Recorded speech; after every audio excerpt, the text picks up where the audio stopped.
Apollo 13 is an amazing example of just how razor thin the line is between life and death in space. Now, with Apollo 13, the crew did make it back alive, but only just. And the crazy thing is that had the disaster happened a little sooner or a little later, they would have died. And there would have been nothing that anyone could have done about it. It was all down to a single problem with the spacecraft. But how could one problem turn what was a simple, happy cruise to the moon to the prospect of everyone being dead within about 10 hours? Well, that's what we're going to take a look at today. And we're going to start by seeing just how lucky they were that the spacecraft went wrong when it did. Now, most of the Apollo mission design was about reliability. If it wasn't possible to have a backup system on something that was mission critical, then you needed it to be as reliable as possible. Now, some of the Apollo era technology has dated terribly. For instance, the Apollo guidance computer, which was a really critical part of the mission, and at the time, nothing like it had really been done before, can now be massively outperformed by really any smartphone. Other elements the Apollo program faced are as relevant and hard today as they were back then. You know, most notably the concept of keeping 3 people alive for some 10 days in something about the size of a few phone booths. The critical number being that the interior volume of the command module, so the little triangular bit on the top of the service module, is about 6 cubic meters. That's about your command module in terms of volume and number of people in it. Now, there's a hierarchy of needs for humans to stay alive. The most important is you need oxygen. Without the oxygen, you die in less than a minute. However, the carbon dioxide buildup kills you long before the depletion of oxygen kills you. A person breathes out about 1 kilo of carbon dioxide per day. So if you've got 3 people, they breathe out about 3 kilos of carbon dioxide per day. So our 3 astronauts are producing about 1 cubic meter of carbon dioxide at 1 atmosphere of pressure per day. And there are 6 cubic meters in the command module, which gives you a partial pressure of carbon dioxide of about 1/6 of an atmosphere. 0.16 atmospheres of carbon dioxide. And where was carbon dioxide fatal again? At about the 10th of an atmosphere mark. So left alone in the command module, everyone would die of carbon dioxide poisoning in about 10 hours. The solution is obvious, of course, and NASA came up with it pretty quickly. You need some consumables on board, most notably carbon dioxide scrubbers and oxygen tanks. But you need some power to run it all as well. Now, it turns out the mission planners weren't idiots, and they were thinking, hang on, humans breathe oxygen. If only there was some way we could also use oxygen to create power on the spacecraft, then we could save some weight in not having, different fuel supplies for everything. And there was one. It's called the fuel cell. It basically does the opposite of electrolyzing water.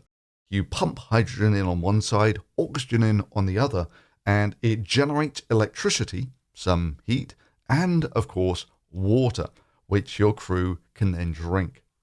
So it killed a lot of birds with one stone. There is a slight problem in having all of your eggs in one basket, with having one oxygen supply, which keeps both your crew breathing and your spacecraft having power, and, of course, generating the water for your crew. So if that one system fails, everyone is in a desperate situation very quickly. So they're thinking, okay, great, let's just add some redundancy to the system. So rather than just having it all running off one oxygen tank, we'll have 2 oxygen tanks. And we can run off both of them, but we always want it such that if one of these fails, we can make it back to Earth on the spare oxygen tank.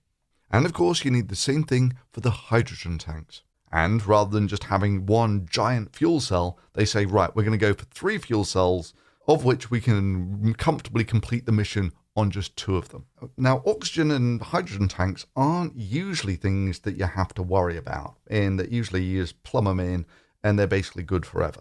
Basically, it took liquid oxygen and it was a Dewar flask. And the wall of those Dewar flasks was about 0.5 millimeter thick, which, for frame of reference, the typical thickness of the metal on a car body is about 0.7 millimeters. So it's fairly thin, but what sort of pressure did it take? Well, it was the best part of 1000 psi, which is about 60 atmospheres. But the numbers that you're looking at here are basically fairly standard for a cryogenic dewar in any large lab. But how do you get it out? You know, what if you want to breathe or something? Well, the way that you get these things out is you put a heater into the liquid nitrogen, or liquid oxygen in this case, and you heat it a bit. And as you heat it, that increases the pressure, and you can bleed off the extra pressure and use that oxygen to do whatever you want with. Now, the oxygen tanks were fairly small, containing about 150 kilos each. Well, you'll recall from earlier that humans require about 1 kilo of oxygen per day.